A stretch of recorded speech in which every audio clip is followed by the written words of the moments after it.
अस्सलाम वालेकुम व्यूअर्स, मैं हूं समीना पाशा। उम्मीद है आप लोग खैरियत से होंगे। व्यूअर्स, कुछ अहम खबरें और अपडेट्स लेकर इस व्लॉग में आपके सामने हाजिर हैं। जनाब, खबरें बड़ी इंपॉर्टेंट हैं क्योंकि जो एक पेशकश की गई थी डोनाल्ड ट्रंप की जानिब से, उसके ऊपर हमास का एक बाज़ाब्ता और ऑफिशियल रद्दमल आया है, जिसको सारे लोग वेलकम तो कर रहे हैं, लेकिन इस प्लान में कितनी आप कह लें कि जान है कि ये कोई अमन ला सकता है, इसके ऊपर भी बात करेंगे। शहबाज शरीफ साहब ने एक और ट्वीट डाल दिया है और इनका हर ट्वीट जो है वो पिछले उनके मौक़िफ़ के ऊपर एक अलग ही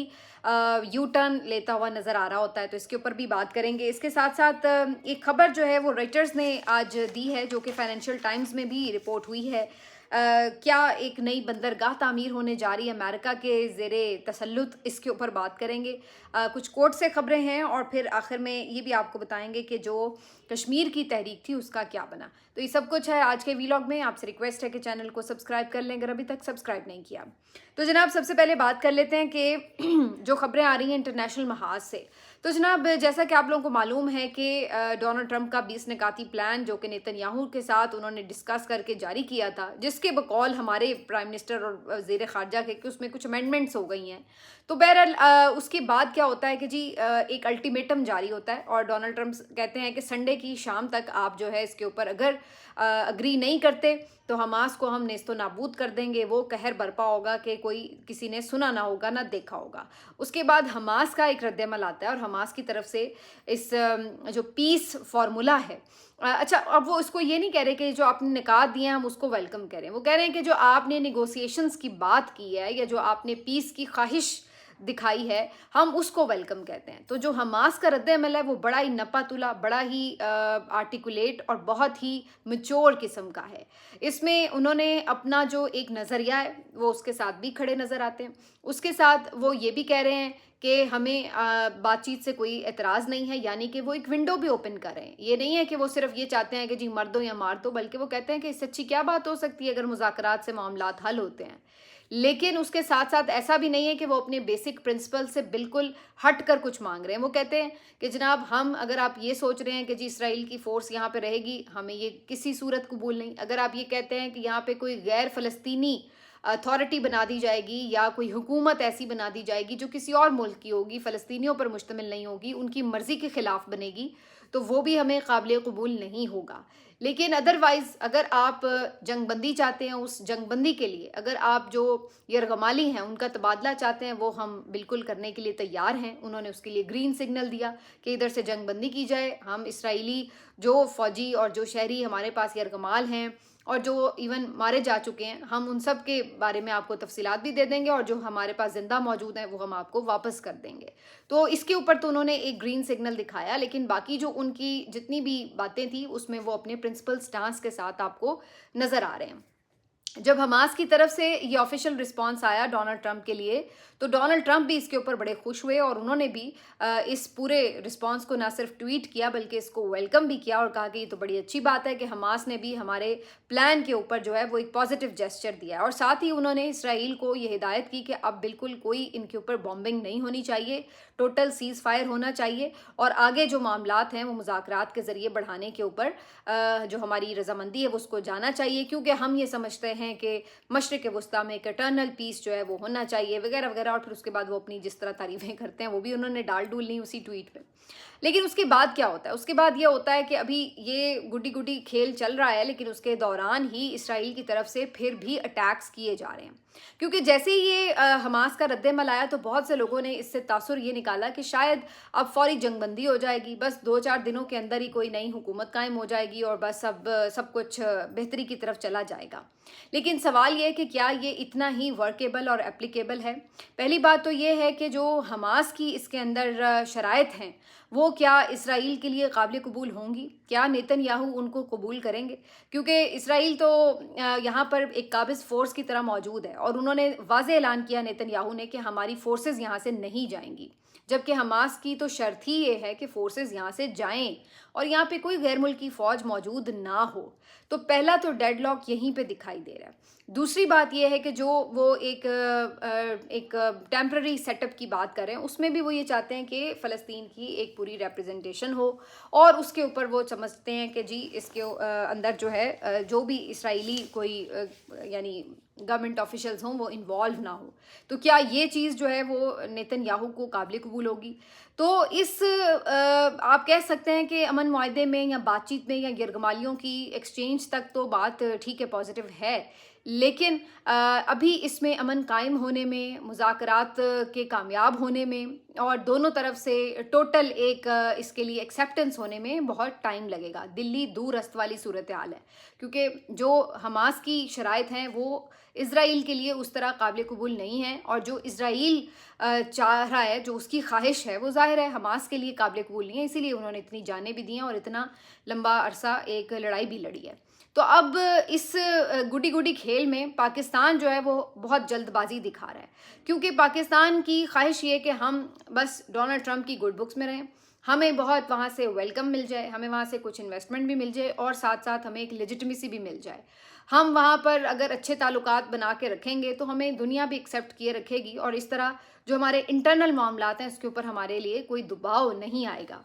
तो इस खुशी में और इस ख्वाहिश में ये क्या करते हैं कि फ़ौरन हर चीज़ के ऊपर रद्द-ए-अमल देते हैं, जिसके ऊपर एक सोच विचार की और एक प्रॉपर तरीक़ाकार की ज़रूरत होती है। मिसाल के तौर पर अगर आप एक फ़ॉरेन पॉलिसी के हवाले से, जो पाकिस्तान का एक दरीना मौक़िफ़ है, उसके हवाले से कुछ करने जा रहे हैं, तो आपका काम ये बनता है कि आप अपने इत्तेहादियों से, अपनी कैबिनेट से, अपनी पार्लियामेंट से मुशावरत करते हैं। कम से कम आप कोई सिक्योरिटी कमेटी का इजलास बुलाते हैं, उसके अंदर आप चीज़ें डिस्कस करते हैं। लेकिन इस हुकूमत ने ऐसी कोई तकलीफ़ करने की कोई जहमत गवारा नहीं की, और उन्होंने सीधा सीधा ऐसा लगता है कि 2 या 3 लोग बैठते हैं और कुछ डिसाइड कर लेते हैं, और उसके बाद वो अपने तौर पर ही जाके तमाम चीज़ें जो हैं वो ऑफ़र भी कर देते हैं, जो ऑफ़र्स सामने आती हैं उनको एक्सेप्ट या रिजेक्ट भी कर देते हैं। तो ये एक बड़ी अजीबोगरीब सी सूरत हाल है, जिसकी वजह से जो एक राय आमा हमवार होनी चाहिए। देखिए, आप भले कोई अच्छा काम करें चाहे कोई बुरा काम करें, जब तक आप एक बड़ा काम करने से पहले राय आमा हमवार नहीं करते तो उसके लिए फिर आपको एक रेजिस्टेंस और एक जो सपोर्ट चाहिए होती है वो नहीं मिलती, और रेजिस्टेंस आपको नज़र आती है। यही सूरत हाल इस हुकूमत के लिए हो रही है, एक चीज़। दूसरी बात यह है कि अभी आपके जो अपने बदलते मौक़िफ़ हैं वो आपके मौक़िफ़ को ही कमज़ोर कर देते हैं। मिसाल के तौर पर इसहाक डार साहब कल ये फरमा रहे थे कि जनाब हमें जो मुआहदा दिखाया गया था वो तो ये है ही नहीं जो बाद में 20 निकात ट्रंप ने दिए। अब जब हमास का एक रद्द-ए-अमल आया, उसके ऊपर डोनाल्ड ट्रंप का एक रद्द-ए-अमल आया, तो फौरी तौर पर शहबाज शरीफ साहब एक और ट्वीट डाल देते हैं जिसमें वो कहते हैं जी वाह वाह वाह, ज़बरदस्त हो गया, डोनाल्ड ट्रंप एक विजनरी लीडर साबित हो गए, एक नई ओपन हो गई विंडो, और अब जो है अमन जो है वो आ जाएगा, और ये और वो, और हम इसको फुली वेलकम करते हैं। और फिर उसी तरह की ट्वीट इन्होंने कर दी जो इससे पहले भी तकरीबन इन्होंने की थी, उससे मिलती जुलती ट्वीट कर दी। तो अब सवाल यहाँ पे फिर यही पैदा होता है कि अभी कल तो आपके वज़ीर ख़ारजा ही कह रहे थे कि ये वो निकात ही नहीं है, और आज आप फिर उनको वेलकम करने आ गए। तो आपका मौक़िफ़ कौन सा वाला दुरुस्त है? आपको 20 निकात जो हैं डोनाल्ड ट्रंप के, जिनको आप वेलकम कर रहे हैं, वो कौन से वाले हैं? वो पहले वाले 20 निकात हैं जो आपको दिखाए गए, वो ऑल्टर्ड वाले हैं जो जिसके ऊपर आपके वज़ीर ख़ारजा का ऑन असेंबली फ्लोर ये मौक़िफ़ है कि जी वो ऑल्टर किए गए। तो फिर कौन से वाले 20 निकात को जो है अब आप आके दोबारा से वेलकम कर रहे हैं? तो ये एक आप ये ना समझिए कि ये कुछ इस तरह नेचुरली हो रहा है। ये वही बात है कि जब आप शाह से ज़्यादा शाह के वफ़ादार बनते हैं, जब ज़्यादा आप खुशनुदी हासिल करने की कोशिश करते हैं कि हम फटाफट जाके बता दें कि जी डोनाल्ड ट्रंप साहब हम आपके साथ हैं, तो उस चक्कर में फिर आप इस तरह की बोंगियाँ मारते हैं। आपको ये भी याद नहीं रहता कि आपका कल क्या मौक़िफ़ था, आपका 2 घंटे पहले क्या मौक़िफ़ था। यानी आप ये कह रहे हैं कि अगर अब डोनाल्ड ट्रंप आगे ये कहेगा कि बॉम्ब कर दो तो वो भी ठीक है, अगर वो कहेगा अमन कर दो तो कहेंगे वो भी ठीक है। तो ये नहीं होता, आपको अपने मौक़िफ़ के साथ खड़े होना है। अगर उसका मौक़िफ़ उस हिसाब से आपके मौक़िफ़ के साथ जुड़ा है तो फिर तो आप उसको ज़रूर वेलकम करें। अब मिसाल के तौर पर अगर ये बॉम्बिंग होती है, और जैसे कि अभी मुझे मैंने देखा है कि ये बताया ये जा रहा है कि 3 बड़े हमले हुए हैं, और इन 3 बड़े हमलों के नतीजे में 66 फ़लस्तीनी जो हैं वो शहीद हो गए हैं, दर्जनों ज़ख्मी हैं। और ये पिछले चंद घंटों की मैं सूरत हाल आपको बता रही हूँ। और ये जो मना किया है जब डोनाल्ड ट्रंप ने नेतन्याहू को कि अभी सीज़ फायर कर दें, उसके बाद की ये बात है कि तकरीबन 16 घंटों के अंदर जो है ये सारे वाक़यात हुए हैं, 14 घंटों के अंदर। तो अब सवाल ये पैदा होता है कि अगर इस तरह होगा तो ज़ाहिर है ये जो आपकी सीज़ फायर की ख्वाहिश है इसके ऊपर एक ज़ख्म पहुँचेगी, उधर से भी वो कुछ ना कुछ करेंगे। तो अभी ये तमाम चीज़ें होने में थोड़ा सा टाइम तो लगेगा, अगर ये हुई भी तो थोड़ा टाइम लगेगा, और एक मुज़ाकरात शुरू होने में और उन मुज़ाकरात के किसी नतीजे तक पहुंचने में मज़ीद टाइम लगेगा, क्योंकि فلسطینی یہ ظاہر ہے اس بات کے اوپر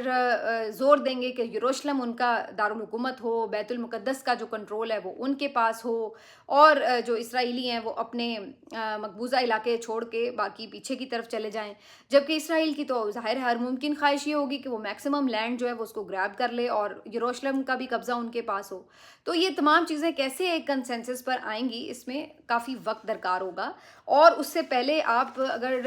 بھنگڑے ڈالیں گے یا ڈھول بجائیں گے تو اس میں پھر آپ کو بار بار سبکیوں کا سامنا کرنا پڑے گا۔ تو بہتر یہ ہے کہ آپ ایک میچور رسپانس دیں، ہر وقت ہر چیز کے اوپر جو ہے ہر لمحے کوئی آپ کو ضرورت نہیں ہے کہ آپ ہر چیز کے اوپر ڈھول بجانے شروع کر دیں، بلکہ تھوڑا سا ٹھہراؤ کے ساتھ اس معاملے کو دیکھیں کہ اس کے اندر آخری طرف صورتحال جاتی کس طرف ہے، کیونکہ اگر خدا نخواستہ بھی کل حالات خراب ہو جائیں، کل مزید وہ حملے کر کے ٹوٹل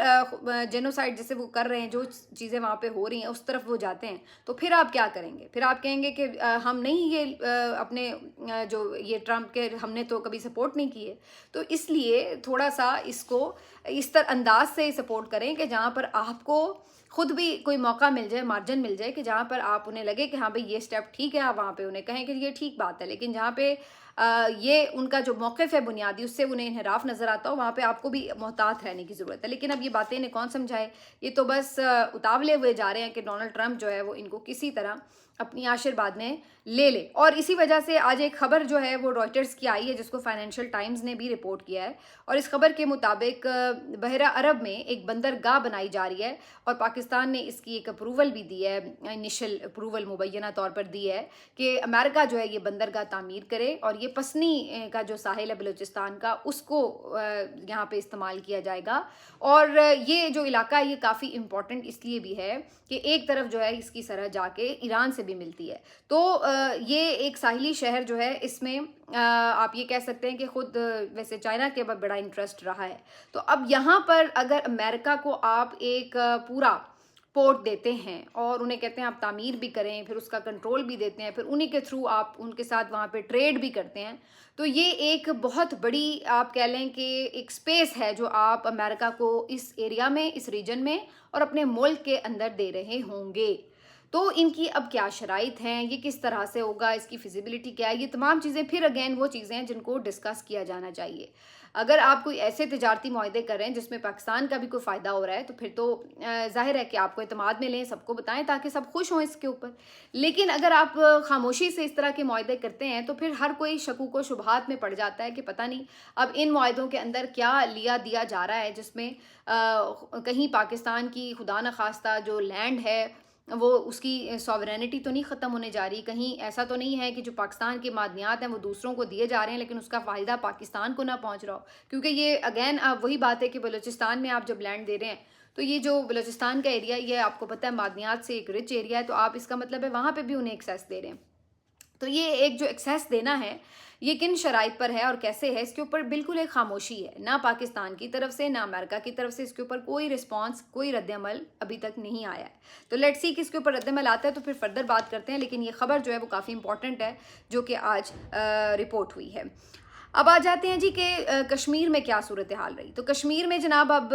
پاکستانی جو ہیں وہاں کے انہوں نے اپنا حق لیا ہے اور ڈنکے کی چوٹ پر لیا ہے۔ 5-6 دن کی محنت کے بعد اور 6-7 شہادتوں کے بعد اور کئی زخمیوں کے بعد اور بڑی اپنی فائنینشل قربانی کے بعد انہوں نے یہ حق لیا ہے، اور جو رات گئے مذاکرات ہو رہے تھے وہ کامیاب ہوئے، بلکہ جتنے مذاکرات ہوئے تو اس سے بھی زیادہ منوا کے وہ اٹھے ہیں، اور اس کے بعد انہوں نے اس بات کے اوپر یہ نہیں کیا کہ بڑکے مار کے خوش ہوئے ہوں کہ جی جشن منانا ہے۔ انہوں نے کہا کہ ہم 3 روزہ سوگ کا اعلان کریں ان لوگوں کے لیے جنہوں نے اس کاز کے لیے اپنی جانوں کا نذرانہ دیا ہے، اور بڑا میچور ان کا بیہیویئر تھا۔ اب یہ تو خوش اسلوبی سے ہو گیا سارا معاملہ، یہ بات تو ٹھیک ہے، لیکن اب یہاں پہ کچھ سوالات ہیں جو ضرور میرا خیال ہے کہ اس وقت ایڈریس کیے جانے چاہیے۔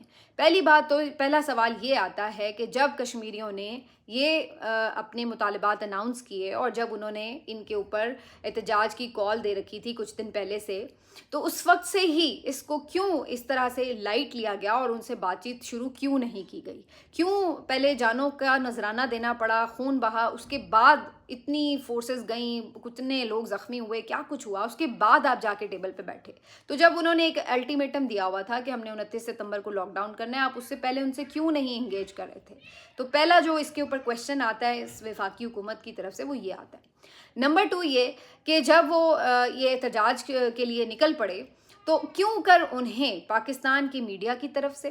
پی ایم ایل این کے سوشل میڈیا کی طرف سے, پی ایم ایل این کے سوشل میڈیا ایکٹیوسٹ کی طرف سے اور بہت سے دیگر ایکٹیوسٹ کی طرف سے, بہت سے صحافیوں کی طرف سے انہیں کیوں کر دہشت گردوں سے جوڑا گیا, انہیں کیوں کر را کا ایجنٹ کہا گیا, انہیں کیوں کر بھارت کے ایجنڈے کے اوپر کام کرنے والے لوگ کہا گیا, انہیں کیوں کر اس طرح سے حقارت سے دیکھا گیا کہ جیسے وہ پاکستان کے خلاف اٹھ کھڑے ہوئے؟ کیوں انہیں ایسا کہا جا رہا تھا؟ کیا وہ پاکستان سے علیحدہ ہونے کی تحریک چلا رہے تھے؟ جواب ہے نہیں. کیا انہوں نے کوئی پاکستان مخالف نعرہ لگایا؟ جواب ہے نہیں. کیا انہوں نے کوئی افواج پاکستان کے خلاف بات کی؟ جواب ہے نہیں. کیا انہوں نے کوئی توڑ پھوڑ کی؟ جواب ہے نہیں. کیا انہوں نے کوئی جلاؤ گھیراؤ کیا؟ جواب ہے نہیں. وہ 2-3 دن بیٹھے رہے محاصرے کیے ہوئے, دھرنے دیے ہوئے, کیا انہوں نے کوئی لوٹ مار کی؟ جواب ہے نہیں. تو جب وہ ان میں سے کچھ بھی نہیں کر رہے تھے تو ان کے اوپر اس قسم کے سنگین الزامات اور غداری کے الزامات اور تمغے کیوں دیے جا رہے تھے؟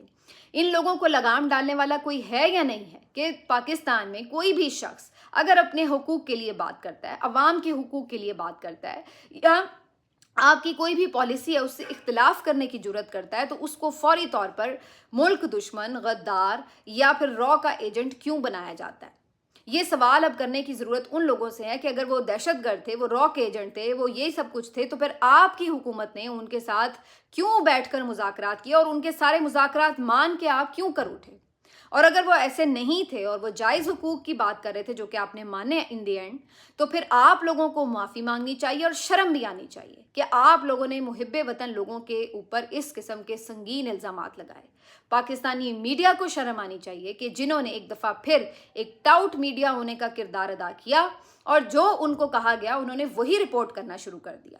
صریحاً اس کے اوپر غلط رپورٹنگ کی کہ جی ان کی احتجاج کی کال تو مسترد ہو گئی, ان کی ہڑتال کی کال تو مسترد ہو گئی, یہ تو شر پسند ہیں, یہ تو وہ ہیں. انہوں نے یہ تک رپورٹ کیا کہ یہ مار رہے ہیں فورسز کو آ کر, اور انہوں نے جناب ایکشن کمیٹی والوں نے فورسز پہ فائرنگ کر کے اتنے بندے ہلاک کر دیے, یہ ہو گیا وہ ہو گیا. تو یہ جو سارا کچھ پاکستانی میڈیا اور نیشنل مین سٹریم چینلز آپ کے چلا رہے تھے, یہ ایسا کیوں کر رہے تھے؟ ان کی خود احتسابی بھی ہونی چاہیے اور ان کا احتساب الگ سے بھی ہونا چاہیے کہ کیوں کر آپ ایک لوگوں میں اشتعال اور نفرت پھیلا رہے تھے. یہ تو ان کشمیریوں کو سلوٹ ہے کہ اس طرح کے رویے کے باوجود بھی انہوں نے کوئی پاکستان مخالف بات نہیں کی. انہوں نے کوئی اس طرح کی اشتعال انگیزی میں آنے کے بجائے کہ وہ ایک دم ہر چیز کو آگ لگا دیتے, انہوں نے اس چیز کو بڑے صبر, تحمل اور پرامن طریقے سے بیٹھ کر اپنے معاملے کو ثابت کیا کہ ان کی تحریک جو تھی وہ اپنے مطالبات کے حق تک تھی, اس سے آگے وہ نہیں جانا چاہتے تھے. لیکن یہاں پر جو ایک ماحول بنایا گیا, انہوں نے پوری کوشش کی کہ اس طرح کے الزامات لگا کر ان لوگوں کو اشتعال دلایا جائے اور ان کو ایک ملک دشمن اور غدار ثابت کیا جائے. اب ان لوگوں میں سے کسی میں شرم نہیں ہے کہ اس کے اوپر آ کے معافی مانگے, بلکہ میں بہت سے ایسے اکاؤنٹس دیکھ رہی تھی جو کہ اب آ کے لگے ہوئے تھے, دیکھیں جی ہم نے تو معاملہ بڑے خوش اسلوبی سے بات چیت کے ذریعے سنبھال لیا. تو بھائی یہی تو بات ہم بکواس کر رہے تھے اس وقت کہ بھائی آپ مل جل کے بیٹھ کے بات کریں, آپ ان کے اوپر جو ہے وہ چڑھ دوڑ رہے ہیں, کبھی آپ وہاں پہ فورسز بھیج رہے ہیں, کبھی آپ ان کے اوپر لیبلنگ کر رہے ہیں, تو یہ سب آپ کیوں کر رہے ہیں؟ بعد میں ان دی اینڈ آپ نے وہی کام کیا, کیونکہ جب آپ نے دیکھ لیا کہ انہوں نے اب اتنی اسٹرینتھ جمع کر لی ہے کہ جہاں پر وہ آپ کو الٹا کے پھینک دیں گے, تو تب آپ نے کہا کہ چلو جی اب ان سے بات کر لی جائے. تو یہ اس کے اوپر وہ سوالات بھی ہیں جن کے جواب آنے چاہیے اور وہ سبق بھی ہیں جو سیکھنے چاہیے, لیکن سبق سیکھنے کا پاکستان میں کوئی رواج ہے نہیں. آخر میں فلک جاوید سے متعلق آپ کو بتا دیتے ہیں, آج پھر ان کا 4 روزہ مزید ریمانڈ جو ہے وہ دے دیا گیا ہے, اور اس کے ساتھ ساتھ ابھی ان کی مشکلات جو ہیں وہ آسان ہوتی نظر نہیں آ رہی. ان کی طرف سے سنگین الزامات لگائے جا رہے ہیں کہ ان کو تحویل کے اندر بہت زیادہ پریشان کیا جا رہا ہے, ان کی تضحیک کی جا رہی ہے, ان کے اوپر گھٹیا قسم کے الزامات لگائے جا رہے ہیں, اور انہوں نے باقاعدہ نام لے کر کہا ہے کہ یہ سب کچھ مریم نواز کے ایما کے اوپر ان کے ساتھ کیا جا رہا ہے. بہرحال دیکھتے ہیں اب ان کی جان کب تک چھوٹے گی, لیکن یہ تمام تر چیزیں جو ہیں اب اس طرف آپ کو دکھاتی نظر آ رہی ہیں. ملتے ہیں آپ سے اگلے ویلاگ میں, اپنا خیال رکھیے, اللہ حافظ.